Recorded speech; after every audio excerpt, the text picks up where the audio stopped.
Hello friends, welcome to the new episode of my channel. I Prince. তো শিবুদাইকে এখন বাংলার superstar. তো এই ভিডিওতে মূলত কথা হবে সেই ব্যাপারটা নিয়ে, এটা নিয়ে কিছু ডিটেলস আলোচনা করবো এবং করার আজকেই ভিডিওটা করার অন্যতম কারণ হচ্ছে শিবপ্রসাদ মুখার্জির আজকে জন্মদিন। তো মনে হলো ওনার জন্মদিনে একটা ভিডিও অবশ্যই করা উচিত।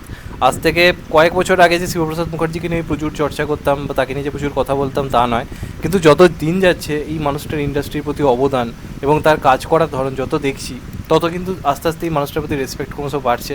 তাই এখন তার কাজ এলে আমি প্রচণ্ড পরিমাণে এক্সাইটেড থাকি, সে যে ধরনের কাজই হোক না কেন। এই যে কদিন আগে আমার বস রিলিজ করলো, আমি কিন্তু আমার বসের দর্শক নই। আমি যে ধরনের সিনেমা পছন্দ করি সেই ধরনের সিনেমা আমার বস নয়, কিন্তু যখন সেটা উইন্ডোজ থেকে আসে বা শিবপ্রসাদ মুখার্জি সেটার সঙ্গে যুক্ত থাকে, তখন আমি এক্সাইটেড থাকি। হ্যাঁ, সিনেমাটা দেখে আমার কেমন লেগেছে আমি তোমাদেরকে বলেছিলাম, একটা মিক্সড রেসপন্স ছিল। কিন্তু শিবপ্রসাদ এই মুহূর্তেরই একজন যার কাজ লোকে চোখ বন্ধ করে কিন্তু দেখতে যায়। এবং একটা কথা আমি বলি যে আমার বসের মতো সিনেমা সেটা কিন্তু মূলত শহরকেন্দ্রিক সিনেমা, চোখ বন্ধ করে বলা যায়। কিন্তু আমার বসের কিন্তু কলকাতার বাইরেও কিন্তু রেসপন্স সব থেকে ভালো যাচ্ছে। একেনের তুমি যদি দেখো, একেন কলকাতায় মারাত্মক চলছে, কিন্তু এখানে কিন্তু কলকাতার বাইরে রেসপন্স ভালো নয়। সেখানে কিন্তু আমার বসের কলকাতার বাইরে কিন্তু রেসপন্স খুব ভালো যাচ্ছে।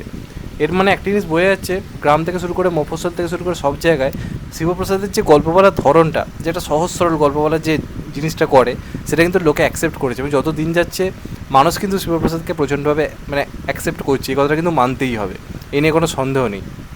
এবার কথা হচ্ছে শিবপ্রসাদ মুখার্জি পরপর যেভাবে হিট দিচ্ছে, যেভাবে সে আস্তে আস্তে হিট মেশিন হয়ে যাচ্ছে অ্যাক্টার ডাইরেক্টর হিসেবে, তুমি যদি ধরো তাহলে তাকে কি সুপারস্টার বলা যায়? দেখো, ততক্ষণ তো সুপারস্টার বলতে যা বোঝায়, একজন সুপারস্টার কীভাবে তৈরি হয়, ম্যান অফ মাসেসকে আমরা সুপারস্টার বলি, সেটা হয়তো শিবপ্রসাদ দা নয়, একদমই নয়। সে ট্রাই করছে, তাকে আমরা আজকে দেখতে পাচ্ছি কোনো সিনেমার প্রচারে গিয়ে রাস্তায় দাঁড়িয়ে একদম তেড়ে ফুড়ে নাচ করতে, সেটা আলাদা দিক। কিন্তু তাকে আমরা প্রপারলি মাস সুপারস্টার বলতে পারি না। কিন্তু কন্টেন্ট ওয়াইজ যদি দেখা যায় এই মুহূর্তে দাঁড়িয়ে, তার মতো বাংলায় কন্টেন্ট বেছে নেওয়া, একদিকে বহুরূপীর মতো সিনেমা করা যেটা প্রত্যেকটা মানুষের ভালো লাগবে 8 থেকে 80, আবার আমার বসের মতো সিনেমা করা যেটা বয়স্ক মানুষের জন্য বানানো কাজ, আবার হামির মতো সিনেমা যেটা বাচ্চাদের ভালো লাগছে। এই শিবপ্রসাদের জার্নি কিন্তু সহজ ছিল না। এই যে আজকে নতুন নতুন প্রোডাকশন হাউসগুলো উঠছে, একটা দুটো সিনেমা বানিয়ে বিরাট কিছু নিজেদেরকে ভেবে নেয়, তারপর হারিয়ে যায়।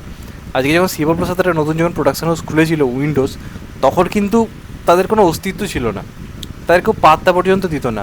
কোনো পরিচালক তখন যখন যদি তারা কোনো পরিচালককে ফোন করতো বা যদি তারা কোনো অ্যাক্টরকে ফোন করতো, তারা রীতিমতো খিল্লি করে উড়িয়ে দিত যে তোমার সঙ্গে কাজ করতে চাই না, তোমাদের কী রেপুটেশন রয়েছে, এরকম একটা জায়গা ছিল। আজকে তাদের সঙ্গে কাজ করার জন্য সবাই মুখিয়ে আছে। এটা কিন্তু একদিনে হয়নি।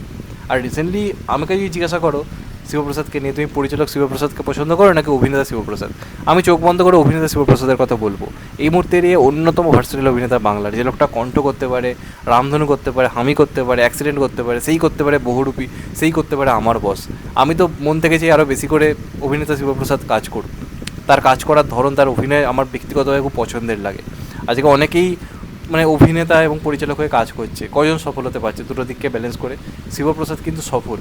এই তো কদিন পর রক্তবীজ 2 আসবে। আজকে দেবের সঙ্গে কিন্তু একমাত্র টক্কর বক্স অফিসে যদি কেউ জিতে পারে, সেটা কিন্তু একমাত্র কিন্তু শিবপ্রসাদ।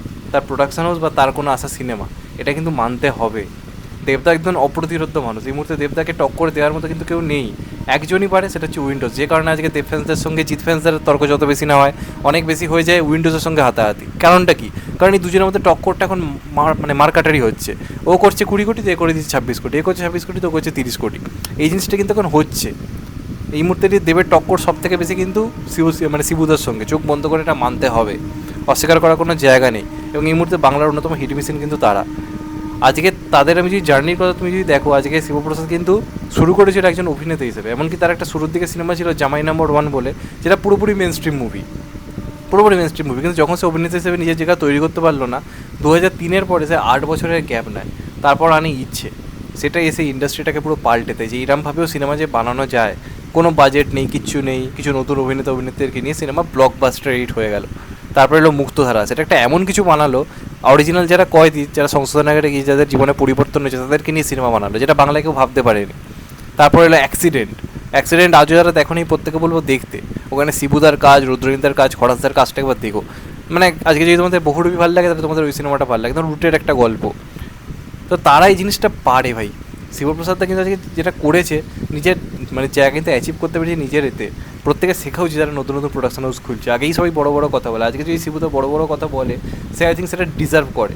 সে এতদিন ধরে খেটে খেটে সেই জায়গাটা ক্রিয়েট করেছে, ফ্যামিলি ড্রামা জনরাটাকে অন্য পর্যায়ে নিয়ে গেছে, যেটা আজকে বাংলার সব থেকে স্ট্রং জনরা হয়ে উঠেছে। আজও তারা কিন্তু সেটার মাস্টার মাইন্ড, এটা কিন্তু মানতে হবে, নাহলে কিন্তু কেউ জিনিসটা সেই সময় তারা এক্সপ্লোর করেনি। সবাই তখন কিন্তু মেন স্ট্রিম মুভি বানাচ্ছিল, তারাই এসে প্রথম বেলা শুরু বেলা শেষের মতো একটা কাজ আনে, ইচ্ছের মতো একটা কাজ আনে, যেখানে সোশ্যাল ইস্যুটাকে একদম মানে পুরো সাধারণভাবে তুলে ধরে। এবং তাদের কাজগুলো তুমি যদি দেখো, তোমার কিন্তু একদম সেই আঁতেল মুভি বা একদম তথাকথিত আর্ট ফিল্ম বলতে যা বোঝে সেটা কিন্তু তাদের হয় না। তাই সিনেমাগুলো এমন হয় যে তুমিও রিলেট করতে পারবে সিনেমাগুলোর সাথে। হল থেকে বেরিয়ে তুমি খারাপ লাগুক ভালো লাগুক, তুমি এটা বলবে না যে তোমার টাকা পুরো ভোগে গেছে, কিছু একটা নিয়ে তুমি হল থেকে বেরোবে। আর এখন তারা যে বছরে পুজোয় যে কাজগুলো আনছে, রক্তবীজ 2 বা বহুরূপী, এগুলো তো মানে প্রপারলি মেন স্ট্রিম মুভি বলতে যা বোঝা তাই। বেসিক্যালি বহুরূপী তো তাই। আমার তো রিসেন্ট টাইমে দেখা বাংলার বেস্ট মুভি এখনও অব্দি মনে করি বহুরূপী, কোনো অস্বীকার করার জায়গা নেই, ওই রকম ধরনের স্ক্রিপ্টিং। তো চাইবো শিবুদা এইভাবেই এগিয়ে যাক, তাকে জন্মদিনে অনেক শুভেচ্ছা, অনেক ভালোবাসা, এইভাবেই সে কাজ করুক, আমরা তাকে আরও বেশি করে চাই। পরিচালক হিসেবে কম হলেও অভিনেতা হিসেবে তাকে আমরা আরও বেশি করে চাই। আমি যদি আমার কথা বলি, অনেক অনেক শুভেচ্ছা জন্মদিনের জন্য। আজ মনে হলো এই ভিডিওটা করা খুবই দরকার, এবং যেভাবে কাজ করছে আমার মনে হয় ইন ফিউচার্সে আরও ভয়ঙ্কর জায়গায় নিজেকে নিয়ে যাচ্ছে। তার সিনেমা যেভাবে হিট হচ্ছে, তার প্রোডাকশন ভ্যালু যেভাবে বাড়ছে, ইন ফিউচার এই ধরনের যে সিনেমাগুলো আসছে, পুজোয় যে রিলিজগুলো বা তারা যে বছরে একটা করে বড় মুভি বানায়, সেগুলো কিন্তু দিন দিন আরও উন্নতির পর্যায়ে নিয়ে গিয়ে ইন্ডাস্ট্রির উন্নতি ঘটাচ্ছে। চোখ বন্ধ করে এই কথাটা কিন্তু বলা যায়। তো এটা নিয়ে তোমাদের কি মতামত কমেন্ট করে অবশ্যই জানিও। চ্যানেলটা নতুন হলে চ্যানেলটা সাবস্ক্রাইব করে দিও and get the bell icon. ভালো থেকো সবাই, টেক কেয়ার, নমস্কার, আবার দেখা হবে। এখন তো বাই, সবাই ভালো থেকো, সুস্থ থেকো, নমস্কার, টেক কেয়ার, আবার দেখা হবে, ভালো থেকো সবাই, টেক কেয়ার।